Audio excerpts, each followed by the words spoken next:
యువతకు ఉపాధి, మహిళల రక్షణ, రాష్ట్ర అభివృద్ధి, సంక్షేమం కల్పనగా రాష్ట్రంలో ముఖ్యమంత్రి చంద్రబాబు పాలన సాగుతుందని టీడీపీ రాష్ట్ర కార్యదర్శి, అనకాపల్లి నియోజకవర్గం సంస్థాగత ఎన్నికల పరిశీలకులు గంటా నూకరాజు అన్నారు. భీమిలి శాసనసభ్యులు గంటా శ్రీనివాసరావు సూచనల మేరకు భీమిలి జోన్ 3వ వార్డు రెల్లివీధిలో గంటా నూకరాజు ఆధ్వర్యంలో సుపరిపాలనలో ముందడుగు కార్యక్రమం నిర్వహించారు.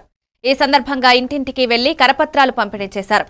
కూటమి సర్కార్ అధికారంలోకి వచ్చి ఏడాది పూర్తయిన సందర్భంగా ఈ సంవత్సర కాలంలో చేసిన అభివృద్ధి, రాష్ట్ర ప్రజలకు అందించిన సంక్షేమాన్ని వివరించారు. అలాగేంటంటే మనకి మొదట్లో టైటిలింగ్ యాక్ట్ ఉన్నది, ల్యాండ్ టైటిలింగ్ యాక్ట్.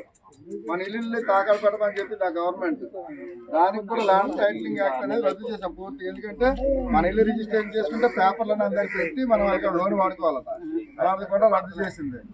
మరి ఈ రోజు ఎలా అంటే మనం బీసీలకి, ఎస్సీలకి ఏంటంటే అవి సబ్ ప్లాన్ లీజర్ని ఆఫీసర్ ఎస్సీలకి ఎస్టీలకి అవి కూడా సబ్ ప్లాన్ లీజులు కూడా ఈరోజు రిలీజ్ చేస్తుంది గవర్నమెంట్. అలాగే ఉద్యోగ అవకాశాలు డిఎస్సి 16,340 డిఎస్సి పోస్టులు తీశారు. ఈరోజు అమరావతి పరుగులు పెడుతుంది, పోలవరం పరుగులు పెడుతుంది. అలాగే ఐటీ కంపెనీలు, చాలా కంపెనీలు ఇక్కడికి వచ్చాయి అన్నమాట.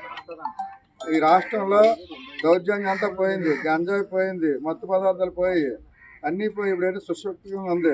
ఇంకా మీకు ఏం కావాలంటే అవన్నీ కూడా గవర్నమెంట్ చేయడానికి రెడీగా ఉంది. ఇప్పుడు ఏదైతే సూపర్ సిక్స్లు ఇచ్చారో సూపర్ సిక్స్లు అన్ని పథకాలు కూడా అమలు చేస్తారు. కాబట్టి మీరు తెలుగుదేశం పార్టీని అందరూ కూడా ఆశీర్వదించండి. బాబు మాకు ఇది చేయండి, అది చేయండి మీరు అడగవలసిన అవసరం అయితే ఉంది. ఎందుకంటే మీరు ఓటర్స్గా మీరు అడిగే హక్కు ఉంది, మీరు అడగాలి కూడా. అడిగితేనే మాకు తెలుస్తుంది, అడగకపోతే తెలియదు కదా. మీ ఇంట్లో మీ అబ్బాయికి అడగకుండా అన్నం పెడతాడు, అలాగే మీరు కూడా మమ్మల్ని అడగాలి. అడిగి గట్టిగా నిలదీయాలి. పని అవ్వకపోతే చెయ్యండి, ఇది చేయలేదు బాబు మీరు చెయ్యాలని అడిగితే మేము చేయగలుగుతాం అనమాట. భయపడకూడదు, ఎవరో కూడా మమ్మల్ని అడగాలి.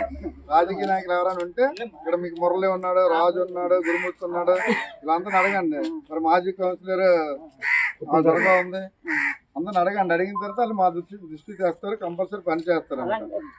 ఇంకొక ఇంటికి వెళ్దాం పదండి.